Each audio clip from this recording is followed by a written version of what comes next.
तो dear students, इसके पिछले वाले वीडियो में हम लोगों ने आनुवंशिकी को समझा और साथ ही साथ हमने ये समझा कि आनुवंशिकी के जनक कौन है। तो वहाँ पर हमने ये आपको बताया कि जो आनुवंशिकी है, आनुवंशिकी के जनक कौन है? मेंडल है, ग्रेगोर जॉन मेंडल है।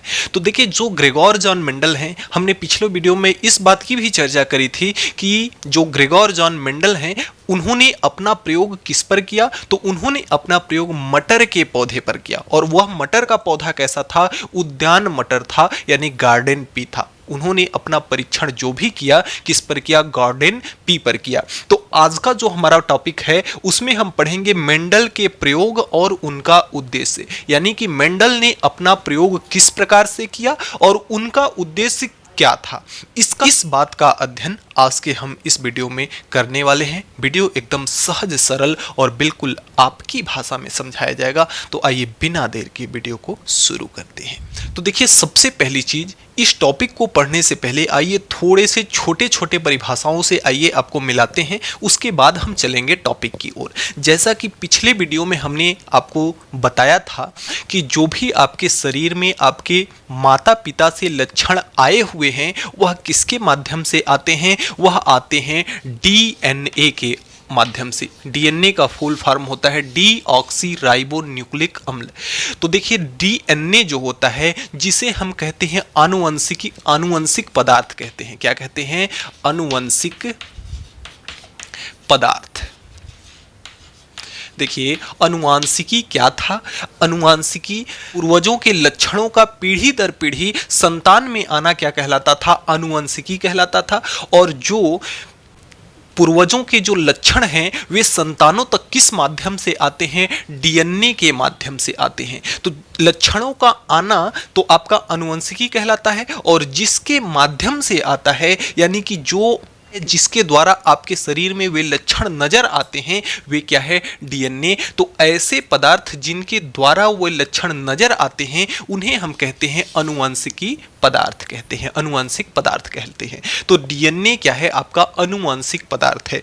एक चीज आपको बार बार देखने को मिलेगी, वह क्या होगी? जीन। वह क्या होगी? Gene, GENE। जीन क्या होते हैं? जैसे डीएनए की अगर संरचना थोड़ा सा उसको जूम किया जाए तो डीएनए की जो संरचना होगी वह कुछ इस प्रकार से होगी। डीएनए का एक चित्र है जिसे जूम करके थोड़ा सा बनाया गया है। अब देखिए, यहाँ पे हम बात कर रहे हैं जीन की, कि जीन क्या होता है। तो अगर मान लेते हैं कि कोई पूर्वज हैं या माता पिता हैं जिनका चेहरे का आकार कैसा है? गोला है। अब उनसे जो संतान उत्पन्न हो रहा है उसके चेहरे का भी आकार कैसा होता है? गोला रहता है। तब उसमें देखिए क्या होगा कि ये जो आपका डीएनए है इसका एक छोटा सा भाग, इतना छोटा सा भाग क्या होगा कि जो उसके चेहरे को गोल करने के लिए उत्तरदायी होगा। भाई, गोल चेहरा गोल होना एक प्रकार का क्या है? लक्षण है। और माता पिता का चेहरा गोल है, इसलिए संतान का भी चेहरा अगर गोल है, यानी वह लक्षण कहाँ आया है? संतान तक आया है। और जब वह लक्षण संतान तक आया है तो वह क्या है? आपका अनुवंशिकी है। तो यहाँ पर अनुवंशिकी में क्या हो रहा है? एक छोटे से भाग की बात कर रहे हैं, केवल एक लक्षण की बात कर रहे हैं कि उसके चेहरे का आकार गोला होना। तो अगर मान लेते हैं कि उसके डीएनए का, उस संतान के डीएनए का एक छोटा सा भाग यह है जो कि चेहरे को गोल करने के लिए उत्तरदायी है। उसका छोटा सा भाग ये वाला है जो कि उसके आंख की जो पुतली है उसको भूरी करने का उत्तरदायी है। और यह जो एक छोटा सा अंश है, इस डीएनए का एक छोटा सा जो भाग है वह उस संतान को क्या बनाता है? लंबा बनाता है। और ये जो है यह उस संतान को क्या बनाता है? मान लेते हैं कि उसका कोई एक और लक्षण है, किसी का 6 अंगुली निकल जाता है जिसे छांगुर कहते हैं। तो उसके माता पिता की भी 6 उंगली है, पिता की भी 6 उंगली है, तो बच्चे में भी 6 उंगली आ जा रही है। यानी कहने का मतलब कि इस डीएनए के कई छोटे भाग होते हैं जो कि हमारे शरीर के बनावट के एक एक हिस्से के लिए उत्तरदायी होते हैं। तो इन छोटे छोटे भाग, जो ये डीएनए के छोटे छोटे खंड हैं, वे क्या कहलाएंगे? आपके जीन कहलाएंगे। वे क्या कहलाएंगे? आपके जीन कहलाएंगे। जो इन डीएनए के छोटे छोटे भाग हैं, ये छोटे छोटे भाग क्या कहलाते हैं? आपके जीन कहलाते हैं। उम्मीद करते हैं जीन की परिभाषा आपको समझ में आ गई होगी। तो जीन की परिभाषा हम बनाएंगे कैसे? तो अगर हमें जीन की परिभाषा देनी हो तो जीन की परिभाषा हम क्या बनाएंगे कि डीएनए का वह छोटा सा भाग, डीएनए का वह छोटा सा फैक्टर या डीएनए का वह छोटा सा टुकड़ा जो कि क्या करता है, हमारे शरीर के अंदर लक्षणों का निर्धारण करता है कि हम लंबे हैं कि बौने हैं, हमारे चेहरे का रंग गोल है कि लंबा है कि चपटा है। यानी कि हमारे शरीर में लक्षणों का निर्धारण डीएनए का वह छोटा सा फैक्टर, डीएनए का वह छोटा सा भाग जो हमारे शरीर में क्या करता है, लक्षणों को निर्धारित करता है, क्या कहलाता है, जीन कहलाता है। तो जीन की परिभाषा आप इस प्रकार से लिख लेंगे। अब हमारा जो टॉपिक है वह है मेंडल के प्रयोग। जिस टाइम ग्रेगर जॉन मेंडल ने मटर के पौधे पर परीक्षण कर रहे थे उस टाइम जीन के बारे में कोई चर्चा नहीं थी, जीन के बारे में, डीएनए के बारे में कोई अध्ययन नहीं हुआ था। तो उस समय में जो ये जीन नामक पदार्थ है, यानी कि इस डीएनए का जो ये छोटा छोटा फैक्टर है, उसे ग्रेगर जॉन मेंडल ने क्या कहा, कारक कहा। उसे क्या कहा, कारक कहा। तो एक लाइन हम लिख लेते हैं कि तो मेंडल ने जीन को क्या कहा, कारक या फैक्टर कहा। और जो जीन है ना, जीन शब्द जो है, जीन शब्द का जो नाम, जीन को नाम किसने दिया, ये डीएनए का जो फैक्टर है इनको जीन नाम किसने दिया, नाम दिया इसको जॉनसन ने क्या किया, नाम दिया। इसको नाम किसने दिया, जॉनसन ने नाम दिया। अगली परिभाषा आती है आपकी क्या, लक्षण, जिसे हम कहते हैं ट्रेट, जिसे हम क्या कहते हैं, ट्रेट। तो देखिए हमने जीन को परिभाषित किया कि जीन हमारे शरीर में क्या करते हैं, लक्षणों को निर्धारित करते हैं। लक्षणों को जो निर्धारित करते हैं वे क्या कहलाते हैं, जीन। अब उसी परिभाषा को हम क्या कर दें, पलट दें, तो वही क्या हो जाएगी, हमारे लक्षण की परिभाषा हो जाएगी। तो जीन की अभिव्यक्ति, यानी कि हमारे शरीर के अंदर जीन की अभिव्यक्ति, जीन का जो रोल होता है, भाई जीन का क्या रोल होता है, लक्षणों को निर्धारित करना। तो जीन की अभिव्यक्ति ही क्या कहलाती है, लक्षण कहलाती है। तो इस प्रकार से हम लक्षणों को परिभाषित कर सकते हैं। देखिए इन परिभाषाओं को हमने इसलिए बताया कि अभी जब हम मेंडल का जो परीक्षण है, प्रयोग है, उसको जब पढ़ेंगे तो इसकी आपको जरूरत बिल्कुल पड़ने वाली है।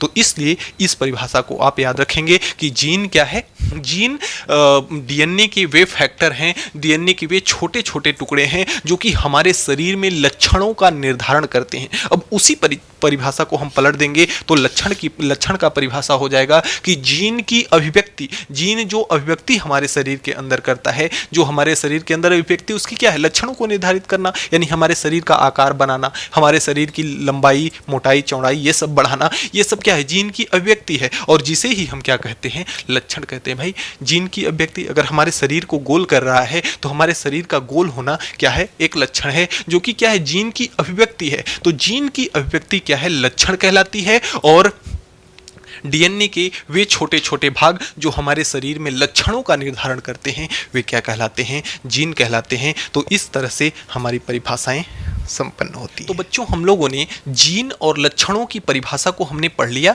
अब आइए समझते हैं कि जो हमारे मेंडल भाई साहब थे उनके प्रयोग क्या क्या थे और उन्होंने कैसे कैसे प्रयोग किया। तो सबसे पहले अगर हम बात करें तो जो मेंडल भाई साहब थे सबसे पहले प्रयोग किस पर करना शुरू किए, मधुमक्खियों पर। लेकिन उन्होंने देखा कि जंतुओं की अपेक्षा पौधों को पालना या रख रखाव करने में क्या होता है, आसानी होती है। इसलिए इन्होंने क्या किया, जंतुओं को मधुमक्खियों पर प्रयोग करना बंद कर दिया और किस पर प्रयोग करने लगे, आपके पेड़ पौधों पर प्रयोग करना शुरू कर दिया, जिसके लिए उन्होंने मटर के पौधे को काम में लिया। अब एक बात यहां पर यह आती है कि जो आपका मटर का पौधा है, यह मटर के ही पौधे को मेंडल भाई साहब ने क्यों लिया, तो इसमें 2-3 पॉइंट आपके कुछ खास है मटर में। ये पॉइंट क्या क्या है कि जैसे कि अगर जो मटर के पौधे की बात करें तो मटर के पौधे का जो जीवन काल होता है वह कम होता है। यह मटर का पौधा 1 वर्षीय होता है और 1 वर्षीय होने के कारण इनके जो मटर के पौधा जो है इनके कई पीढ़ियों का अध्ययन करना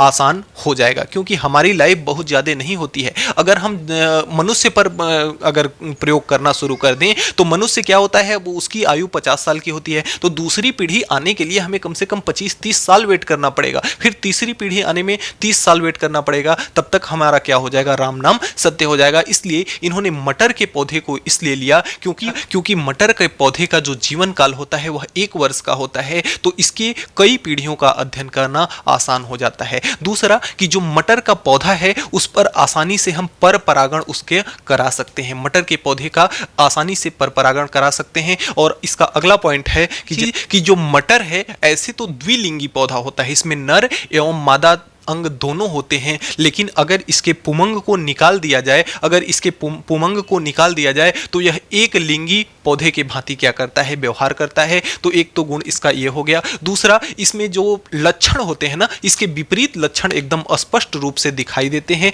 इसका अगला पॉइंट है कि जो नई इसकी प्रजातियां बनती हैं वे जनन करने के लिए आसानी से जनन कर लेती हैं, जनन करने के लिए क्या होती हैं, उपयुक्त होती हैं। तो यही सब कुछ फैक्ट थे जिसके कारण इन्होंने मटर के पौधे को काम में लिया। अब आइए देखते हैं कि इन्होंने प्रयोग कैसे किया। तो सबसे पहले अगर हम बात करें तो इन्होंने मटर के 7 प्रकार के पौधे लिए। 7 प्रकार के पौधे लिए। मटर के कितने प्रकार के पौधे लिए? 7 प्रकार के पौधे लिए, और हर एक पौधा का 2 गुण था, यानी कि 7 प्रकार का पौधा और हर पौधे में कितने गुण? 2, यानी कि टोटल कितने प्रकार के पौधों का अध्ययन किया? 14 प्रकार के पौधों का अध्ययन किया। अब आइए वह देखते हैं कैसे। 7 प्रकार यानी कि जैसे बीज का आकार, बीज का रंग, पुष्प का रंग, फली का रंग, फली का आकार, फली का रंग, पुष्प की स्थिति और पौधे की लंबाई। इस प्रकार से 7 प्रकार से पौधा सेलेक्ट किया, और इस 7 प्रकार में 2-2 वैरायटी के 2-2 लक्षणों वाले पौधे लिए। जैसे अगर बीज का आकार लिया तो एक तो बीज का आकार क्या हो जाएगा? गोल, और दूसरा बीज का आकार क्या हो जाएगा? झुर्रीदार। दूसरा बीज का आकार क्या हो जाएगा? झुर्रीदार। अब बीज के रंग की अगर बात करें, बीज के रंग की अगर बात करें तो बीज का रंग पीला या फिर हरा, बीज का रंग पीला या फिर हरा। और पुष्प के रंग की बात करें तो पुष्प का रंग आपके या तो इन्होंने बैगनी लिया, एक तो इन्होंने क्या लिया? बैगनी लिया, और दूसरा इन्होंने क्या लिया? सफेद लिया। दूसरा पुष्प इन्होंने क्या लिया? सफेद पुष्प लिया। अगर फली के आकार की बात करें तो एक फूली हुई लिया, और दूसरी क्या लिया? संकीर्ण अवस्था में संकीर्णित लिया।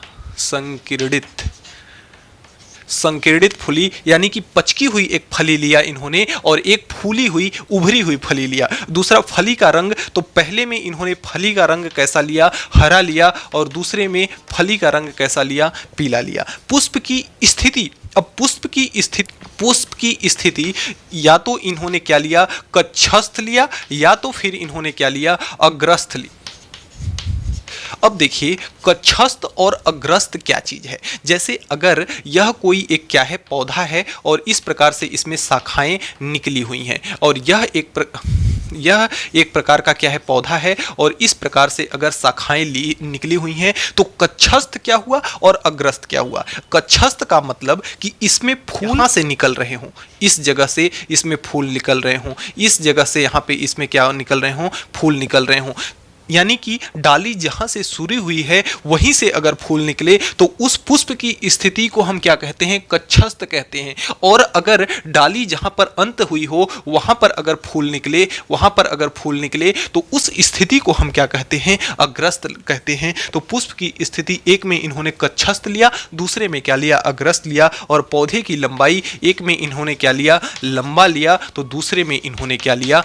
बौना लिया। इस प्रकार से इन्होंने 7 प्रकार के मटर के पौधे का चयन किया, और हर एक प्रकार में 2-2 लक्षणों वाले पौधे को इन्होंने क्या किया? चूज किया। अब देखिए यहां पर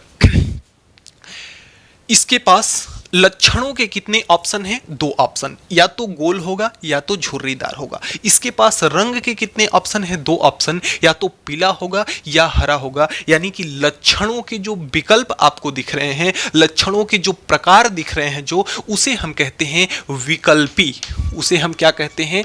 विकल्पी कहते हैं, या इसी को हम कहते हैं एलील कहते हैं। विकल्पी, या इसी को अंग्रेजी में हम क्या कहते हैं? एलील कहते हैं। ALLEL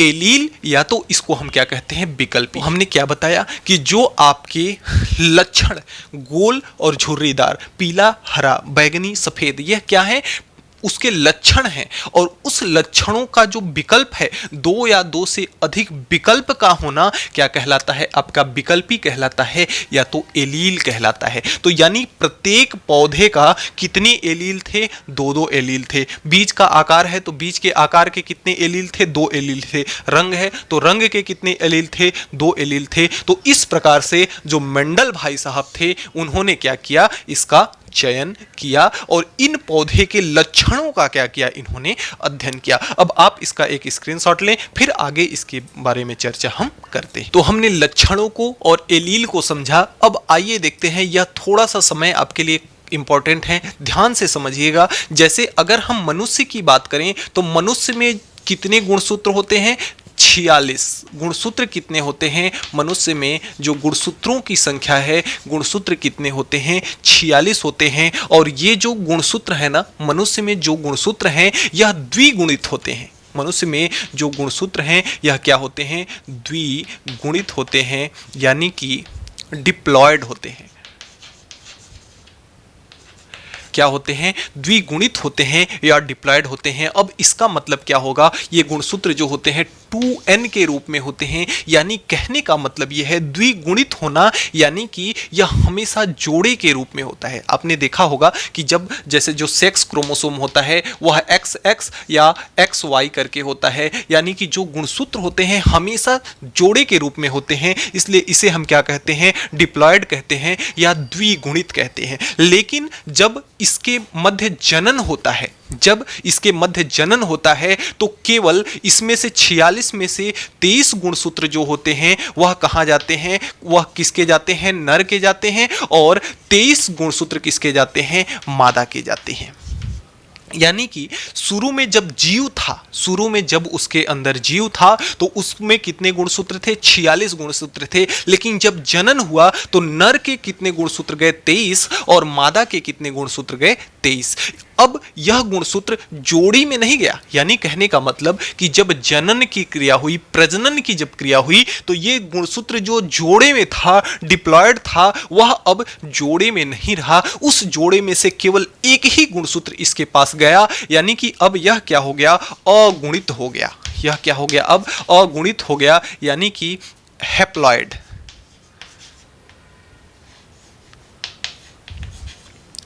द्विगुणित, और यह क्या हो गया, आपका हैप्लॉयड हो गया, यानी कि अगुणित हो गया। यानी कि जो जोड़ा में यहाँ पे था वह क्या हो गया, एक एक में हो गया, यानी कि यह क्या बन गया, भाई नर से क्या आया, आपका स्पर्म आया। नर से आपका क्या आया, स्पर्म आया, और मादा का आपका क्या आया, एग आया। तो जब नर का स्पर्म और मादा का एग जब आया किसके लिए, निषेचन के लिए, तो आपके जोड़े में नहीं आया, वह उस जोड़े में से केवल एक ही आया। जैसे अगर मादा के सेक्स क्रोमोसोम्स में से अगर एक आया तो X आया, और अगर मेल के यानी कि नर के अगर सेक्स क्रोमोसोम में से अगर X आया तो एक X आया, Y आया तो Y आया, दोनों साथ में कभी नहीं आता। उस जोड़े में से केवल एक ही आता है, जिसे हम क्या कहते हैं, अगुणित कहते हैं। जो इन्होंने जिस प्रकार से यहाँ पर आते हैं, ठीक उसी प्रकार से जोड़े में जब रहेगा तो जीव, और जब निषेचन के लिए आएगा तो यह क्या बन गया, आपका युग्मक बन गया। यह क्या बन गया, आपका युग्मक बन गया, गैमेट बन गया।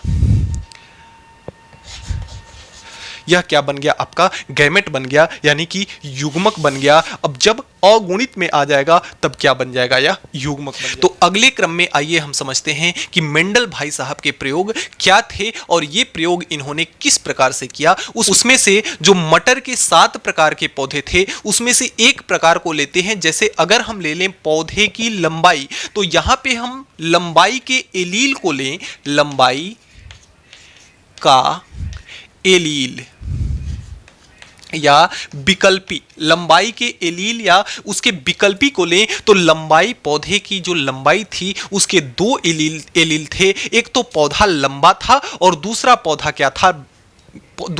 क्या था, बौना था। तो अगर हम लंबेपन की एलील की बात करें तो लंबेपन का एलील को अगर हम किससे दिखा दें, कैपिटल T से, और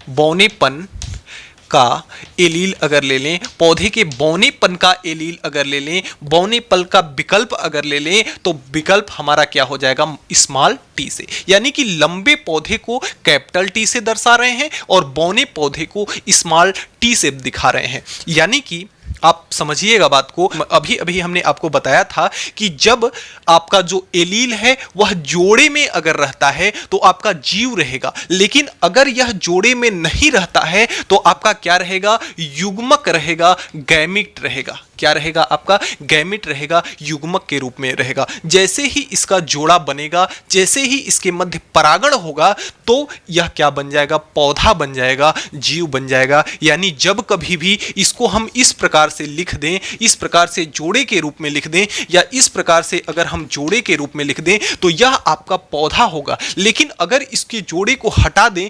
जोड़े को अगर हटा करके लिखें, तो उसके लक्षण का क्या हो जाएगा, एलील हो जाएगा, उसके लक्षण का एक प्रकार हो जाएगा, उसके लक्षण का विकल्प हो जाएगा। तो यह क्या है, उसके लंबेपन, लंबाई के जगह पर हम क्या लिख लेते हैं, लंबेपन का, पौधे के लंबेपन का एलील कैपिटल टी, और पौधे के बौनेपन का जो एलील है वह स्मॉल टी से प्रदर्शित किया जाएगा।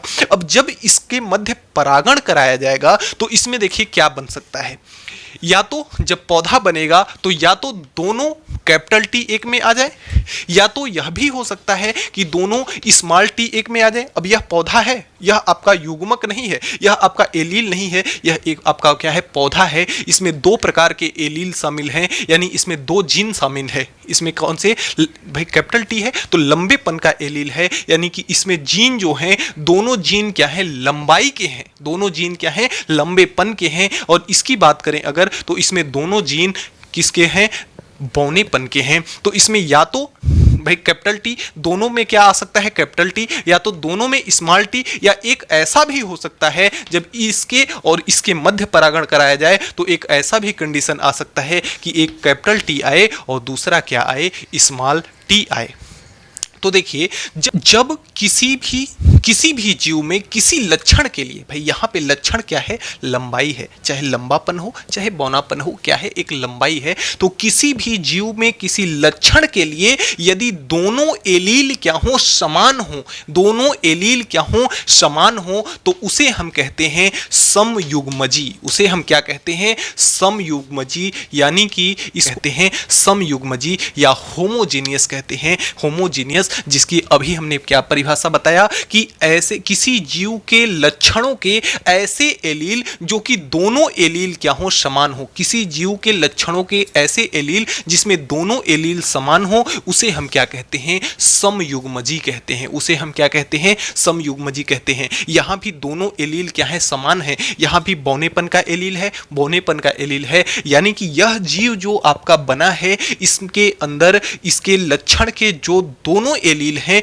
वे दोनों एलील क्या हैं, एक समान है। इसलिए यह क्या है आपका होमोजीनियस है, यानी समयुग्मजी है। यह क्या है, आपका समयुग्मजी है। लेकिन यहाँ पर देखिए इसके जो लक्षण हैं, इसके लक्षण के जो एलील हैं वे अलग अलग प्रकार के हैं, इसलिए इसे हम क्या कहते हैं, विषम युग्मजी एलील कहते हैं, विषम युग्मजी एलील कहते हैं। यहाँ पर जो आपका इसके दोनों एलील कैसे हैं, लंबेपन के दोनों एलील हैं, यानी कि यह जो पौधा आपका बनेगा, यहाँ पे जो आपका पौधा बन रहा है, यह क्या बनेगा, आपका लंबा बनेगा। यह आपका कैसा बनेगा, लंबा बनेगा। और कैसा लंबा, शुद्ध लंबा बनेगा। और यहाँ पे देखिए दोनों एलील किसके हैं, बौनेपन के हैं। तो जब बौना और बौना दोनों पन के एलील रहेंगे तो पौधा हर हाल में क्या बनेगा, बौना बनेगा और शुद्ध बौना बनेगा। लेकिन जब एलील विषम युग्मी हो, विषम युग्मजी हो, तब यह क्या बनेगा, तब यह क्या बनेगा, लंबा बनेगा। लेकिन यह शुद्ध लंबा नहीं बल्कि अशुद्ध लंबा बनेगा। जैसे अगर एक एग्जांपल को समझें कि अगर मेरी हाइट अगर मान लेते हैं कि स्वाभाविकता कितनी है, 6 फीट है, और अगर मेरे सामने कोई एक ऐसे व्यक्ति को खड़ा कर दिया जाए जिसकी हाइट मेरे कान के बराबर हो, तो वह मेरे सामने बौना नहीं कहलाएगा ना, वह भी क्या कहलाएगा, लंबा कहलाएगा। ठीक उसी प्रकार से यहाँ पे क्या है कि दोनों एलील लंबा लंबा के हैं, तो इसलिए यहाँ पे लंबा बना। और कैसा लंबा बना? शुद्ध लंबा बना। यहाँ पे कैसा लंबा बना? शुद्ध लंबा। दोनों बौनेपन के एलील हैं, तो कैसा बौना बना? शुद्ध बौना बना। यहाँ पर एक बौनेपन का एलील है और एक लंबेपन का एलील है, इसलिए यहाँ जो बना यह क्या बना? अशुद्ध लंबा बना। यहाँ पे क्या बना आपका? अशुद्ध लंबा बना। अब यहाँ से देखिए 4 परिभाषाएं निकल के आएंगी। 4 परिभाषाएं। पहला कौन? समयुग्मजी। समयुग्मजी क्या? कि जीवों के मध्य लक्षणों के ऐसे एलील जिसमें दोनों एलील क्या हो? एक समान हो। जिसमें दोनों एलील क्या हो? एक समान हो। तो जीवों के लक्षणों के ऐसे एलील जिसमें दोनों एलील क्या हो? एक समान हो, वे क्या कहलाते हैं? समयुग्मजी कहलाते हैं। और दोनों एलील एक समान हो, उसे हम क्या कहते हैं? समयुग्मजी कहलाते हैं। और किसी भी जीवों के लक्षणों के ऐसे एलील जिसमें एलील क्या हो? दोनों अलग अलग एलील हो, वे क्या कहलाते हैं? एलील यानी कि विकल्पी। एलील यानी विकल्पी, यानी लक्षणों के विकल्प।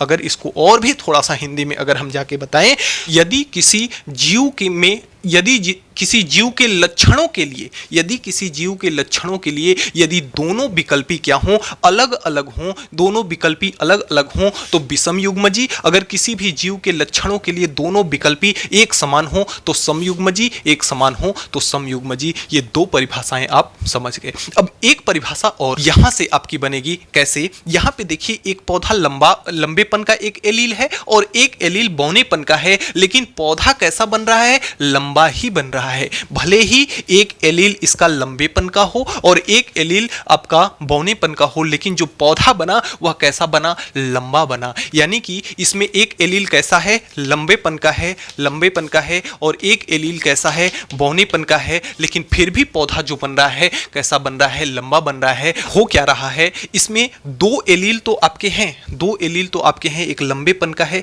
एक बौनेपन का है, लेकिन आपका पौधा कैसा बन रहा है? लंबा ही बन रहा है। तो यहां पर हो क्या रहा है कि लंबा वाला जो पौधा है वह बौने वाले पौधे के प्रभाव को नष्ट कर दे रहा है और लंबा बन जा रहा है। फिर से कि यहां पे दोनों एलील तो जरूर हैं, लेकिन जो लंबेपन का जो एलील है वह बौनेपन के एलील के प्रभाव को नष्ट करके कैसा बन जा रहा है? लंबा बन जा रहा है। तो यानी कि जिसने प्रभाव को नष्ट किया, किसने? लंबे ने बौने के प्रभाव को नष्ट किया, तो जो लंबा वाला होगा वह कहलाएगा प्रभावी एलील, और जिसके प्रभाव को नष्ट किया वह क्या कहलाएगा? अप्रभावी एलील। तो समयुग्मजी, विषमयुग्मजी आप समझ गए। ऐसा एलील जो कि समयुग्मजी और विषमयुग्मजी दोनों ही अवस्थाओं में अपना प्रभाव दर्शाए, दोनों ही अवस्थाओं में केवल अपना ही प्रभाव दर्शाए, तो ऐसे एलील को हम क्या कहते हैं? प्रभावी एलील कहते हैं। और ऐसा एलील जो कि केवल समयुग्मजी में अपना प्रभाव दिखलाए, केवल किसमें दिखाए? समयुग्मजी में। भाई देखिए यहाँ पे समयुग्मजी में भी इसने क्या बनाया? लंबा बनाया। यानी कि यह लंबेपन का जो एलील था वह समयुग्मजी में भी लंबा बनाया, और यहां पे विषमयुग्मजी में भी कैसा बनाया? लंबा बनाया। तो ये जो लंबेपन का एलील है ना, लंबेपन का जो एलील है ना, वह समयुग्मजी में और विषमयुग्मजी में दोनों में क्या किया? दोनों में अपना प्रभाव प्रकट किया। तो ऐसा एलील जो समयुग्मजी और विषमयुग्मजी दोनों में अपना प्रभाव को क्या करते हैं? प्रकट करते हैं, उसे हम क्या कहते हैं? प्रभावी एलील कहते हैं। और ऐसा एलील जो केवल विषमयुग्मजी में, जैसे ये स्मॉल टी वाला जो था, यह बौना कब बनाया? केवल समयुग्मजी में। तो ऐसा एलील जो केवल समयुग्मजी में अपना प्रभाव प्रकट करते हैं किंतु विषमयुग्मजी में अपना प्रभाव प्रकट नहीं करते, उसे हम क्या कहते हैं? उसे हम कहते हैं अप्रभावी एलील। उसे हम क्या कहते हैं? अप्रभावी विकल्पी या एलील। अप्रभावी विकल्पी या एलील। तो जो मेंडल का जो ये 7 मैंने अभी टेबल बनाया था, 7 प्रकार का जो उसमें पौधों का जो उन्होंने परीक्षण किया, उसमें 7 प्रकार के पौधे में जैसे जो मैंने इस प्रकार से कॉलम बनाया था, तो यहाँ पे तो लक्षण थे और इसमें दोनों के क्या थे? एलील थे, यानी लक्षणों के प्रकार थे। तो जो ये वाला था यह क्या था? प्रभावी लक्षण था, और यह क्या है? अप्रभावी लक्षण है। तो इस प्रकार से मेंडल ने अपने प्रयोग में ये दिखाया कि कौन सा गुण जो है वह क्या हो जाता है? ज़्यादा प्रभावी हो जाता है, और हर हाल में, चाहे समयुग्मजी हो चाहे विषमयुग्मजी हो, हर हाल में अपना ही प्रभाव स्थापित करता है। तो प्यारे बच्चों, आज के वीडियो में इतना ही। हमें उम्मीद है कि आज हमने हमने जो भी पढ़ा आपको अच्छे से समझ में आया होगा। फिर भी किसी भी प्रकार का अगर कोई डाउट है तो आप नीचे कमेंट बॉक्स में कमेंट जरूर करेंगे, आपकी प्रॉब्लम को सॉल्व किया जाएगा। तो मिलते हैं नेक्स्ट वीडियो में नेक्स्ट टॉपिक के साथ नेक्स्ट डे। तब तक के लिए गुड बाय।